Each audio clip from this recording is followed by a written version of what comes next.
Il y a quelques siècles, quelque part sur cette belle planète en détresse, un écolier déprimé s'approche de son professeur et lui dit « Je viens vous voir, prof, car je rencontre un problème que je n'ai pas la force d'affronter tout seul. Ils disent tous que je ne sers à rien, que je ne fais rien de bon, que je suis bête, idiot. Comment je peux devenir meilleur? Que puis-je faire pour qu'on m'apprécie? Dites-moi s'il vous plaît. » Sans lui jeter un regard, le professeur lui dit « Écoute petit, je suis désolé, mais j'ai mes propres démons à affronter en ce moment. Quoique, si tu m'offres un coup de main pour dézinguer mes démons, on pourrait peut-être négocier ton cas. Deal ?»« Ok, deal », répond le gamin, sans trop savoir dans quoi il s'embarque. Le professeur retire alors un anneau de son petit doigt, le brandit en l'air tel un trophée, et dit « Habille-toi, va sur la grande place du marché et essaie de fourguer cet anneau. Mais attention, vends-le pas en dessous d'une pièce d'or. Si tu réussis, je pourrais peut-être te filer un coup de pouce. Allez, casse-toi et reviens avec le pognon, ok ?» Le gamin, pas super emballé par le plan, mais bon, pas le choix, s'en va. Arrivé au marché, il commença à le proposer aux marchands. Ils paraissaient tous intéressés et voulaient savoir combien le jeune garçon en demandait. Dès qu'il parlait de la pièce d'or, certains éclataient de rire, d'autres se retournaient en courant. Seul un vieillard, probablement trop proche de sa date de péremption, pour se soucier du politiquement correct, fut assez cool pour lui expliquer qu'une pièce d'or avait beaucoup trop de valeur pour acheter une bague. Voulant aider le jeune garçon, certains proposèrent une pièce de bronze, d'autres une pièce d'argent, d'autres prennent un malin plaisir à se foutre de sa gueule. Mais le garçon suivait les instructions de son professeur, de ne rien accepter en dessous d'une pièce d'or. Il déclina donc toutes les offres. Après avoir proposé le bijou à tous les passants du marché, découragé, déçu, fatigué, il retourne voir le professeur et lui balance la triste nouvelle. « Prof, j'ai tout tenté, j'ai tout fait, j'ai parlé à tout le monde, mais personne ne veut de cet anneau pour une pièce d'or. Je crois qu'on ne peut pas tromper les gens sur sa véritable valeur. Apparemment, il ne vaut rien. »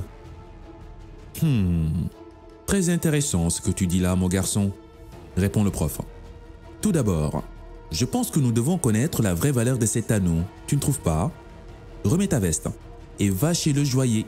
Qui mieux que lui pourra nous renseigner sur sa véritable valeur? Mais écoute bien, même s'il te propose de l'acheter à prix d'or, surtout ne le vends pas. Reviens ici avec mon anneau, ok? Le gamin court donc chez le joaillier, lui file l'anneau et attend le verdict. Le joaillier loupe à la main le petit bijou, le pèse, le scrute attentivement d'un regard connaisseur. Et à la fin lui dit « Hey, petit, dis à ton prof que s'il veut le vendre aujourd'hui, je peux lui filer 58 pièces d'or. Et je pourrais même monter à 70 en cas d'urgence. » Excité comme un enfant dans une confiserie, le gamin s'empresse pour aller raconter la nouvelle au professeur. Une fois arrivé, le prof le fit asseoir et après avoir écouté l'enfant, il remit son anneau à son doigt et lui dit « Petit, on est tous comme ces bijoux. On débute notre existence comme des bijoux inexploités, brillants, uniques, parfois un peu cabossés par les aléas de la vie, mais indéniablement précieux.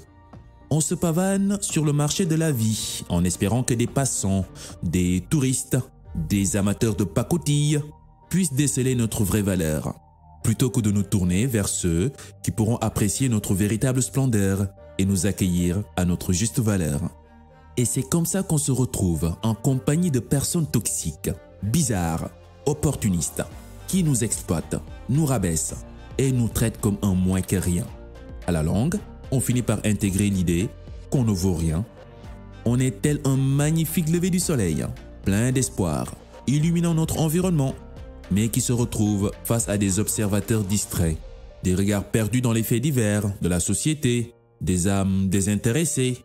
Notre lumière, nos potentialités, la beauté de nos œuvres demeurent ainsi dans l'ombre, méconnues par ceux qui n'ont ni le temps ni la patience de scruter au-delà des apparences. Plutôt que de nous exposer au jugement superficiel du marché bruyant, pourquoi ne pas juste être et laisser l'appréciation à ceux qui pourront réellement comprendre notre essence profonde, ceux qui peuvent reconnaître la rareté de notre être, au lieu de mendier l'approbation des consommateurs de pacotille.